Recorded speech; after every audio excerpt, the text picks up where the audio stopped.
saya Sania dalam Market Analysis yang menghadirkan informasi mengenai rekap serta prediksi kondisi market terkini.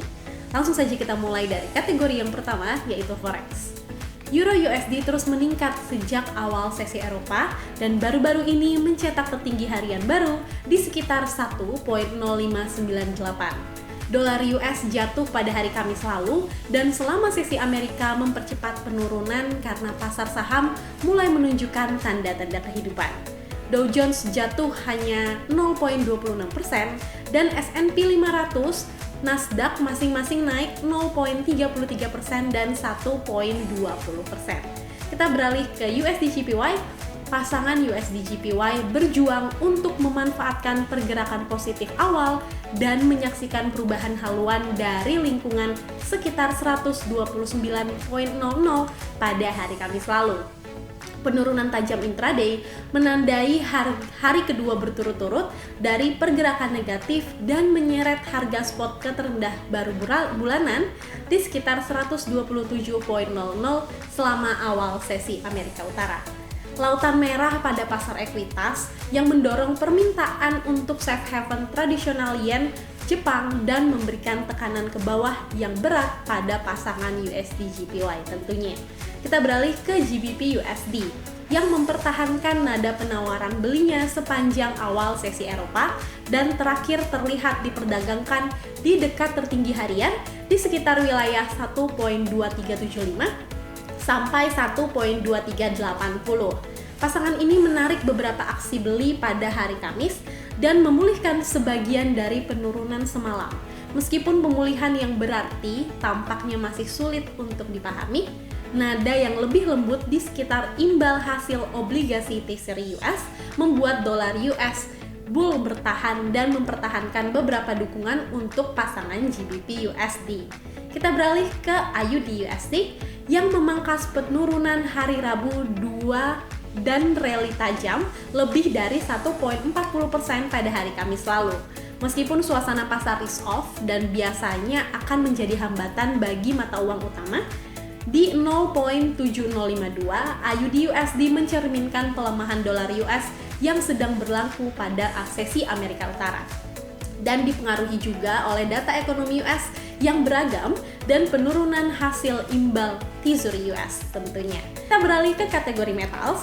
XAU-USD atau spot emas rally selama sesi Amerika Utara dan berada di atas MA 200 hari yang terletak di sekitar 1838.30, mengancam untuk menggeser bias negatif logam kuning ke arah netral karena logam mulia mengambil keuntungan dari imbal hasil Treasury US yang lebih rendah dan dolar US yang melemah. Pada saat penulisan ini, XAU-USD diperdagangkan di sekitar 1847.68.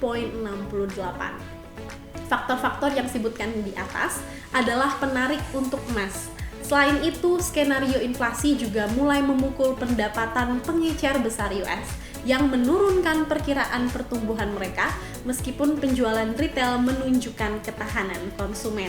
Kita beralih ke futures. WTI setelah turun ke level 105 per barrelnya pada awal sesi dan menemukan dukungan moving average 21 dan 50 hari, WTI berjangka bulan depan telah rebound untuk diperdagangkan di sekitar 108.00. Harga minyak mentah turun tajam dari tertinggi mingguan sebelumnya di sekitar 115 dolar per barrelnya pada hari Rabu seiring dengan penurunan tajam sentimen di Wall Street yang kebetulan mengalami hari terburuk sejak Juni 2020 lalu. Sementara itu di China, Shanghai berada di jalur untuk melihat penurunannya. Pembatasan penguncian pelonggaran mulai 1 Juni lalu memacu harapan untuk pemulihan permintaan minyak mentah di sana. Kita beralih ke kategori stocks. Google. Sejauh ini pada tahun 2022 saham telah turun 20%. Alphabet atau Google telah mengumumkan pemecahan saham 20 untuk 1 yang berlaku setelah penutupan bisnis 15 Juli nanti. Gambaran besarnya, saham Google tahun ini menghadapi perbandingan pertumbuhan tahun ke tahun yang lebih sulit pada tahun 2022. Mengapa? Karena keadaan darurat virus corona memudar. Google melaporkan pendapatan kuartal pertama dan pendapatan yang meleset dari target Wall Street. Pertumbuhan iklan YouTube jauh dari harapan di tengah meningkatnya persaingan dengan TikTok. Saham Google lebih rendah 30,31 atau minus 1,35% dan ditutup pada harga 2.207,68 pada hari Kamis lalu.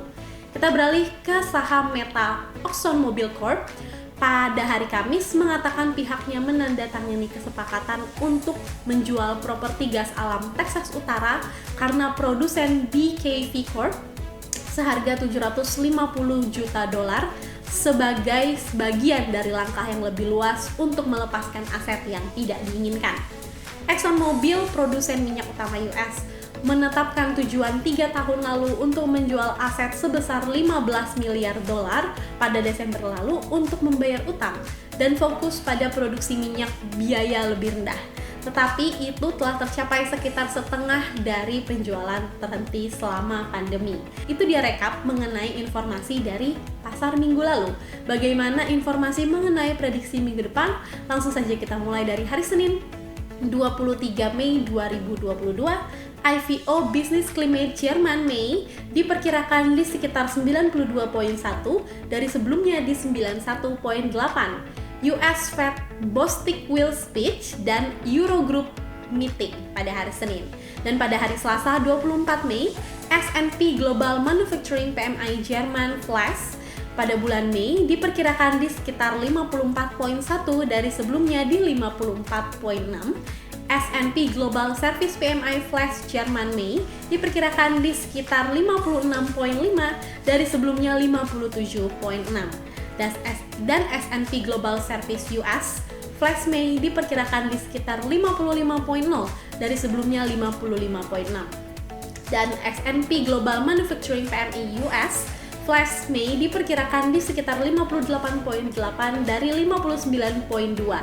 New Home Sales April US di sekitar 0,755 million dari sebelumnya di 0,763 million. Dan The Fed Chair Powell will speech serta ECOFIN meeting. Dan pada hari Rabu 25 Mei 2022, GfK Consumer Confidence Jerman June diperkirakan sekitar minus 25,2 dari sebelumnya minus 26,5.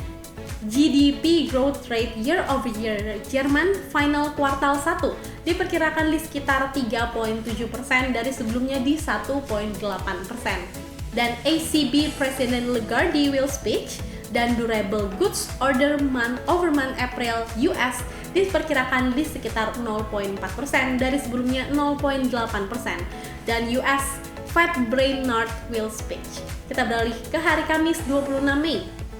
FOMC meeting serta GDP growth rate kuartal over kuartal yang kedua di kuartal pertama diperkirakan di sekitar minus 1,4% dari sebelumnya di 6,9%. Initial jobless claim US 21 Mei diperkirakan di sekitar 221K dari sebelumnya di 218K. Dan pada hari Jumat 27 Mei, US personal spending month over month April diperkirakan di sekitar 0,8% dari sebelumnya di 1,1%. Personal income month over month US diperkirakan di sekitar 0,6% dari sebelumnya 0,5%. US Good Trades balance April diperkirakan di sekitar minus 119 billion dari sebelumnya di minus 125,32 billion. Dan yang terakhir, Michigan Consumer Sentiment Final US May diperkirakan di sekitar 59,1 dari sebelumnya di 5,2. Itu dia prediksi dari kondisi market di minggu ini. Dan untuk Maxian yang ingin melihat detail informasinya, langsung saja menghubungi sosial media kita ya. Saya Sania, pamit undur diri, sampai jumpa Maxian.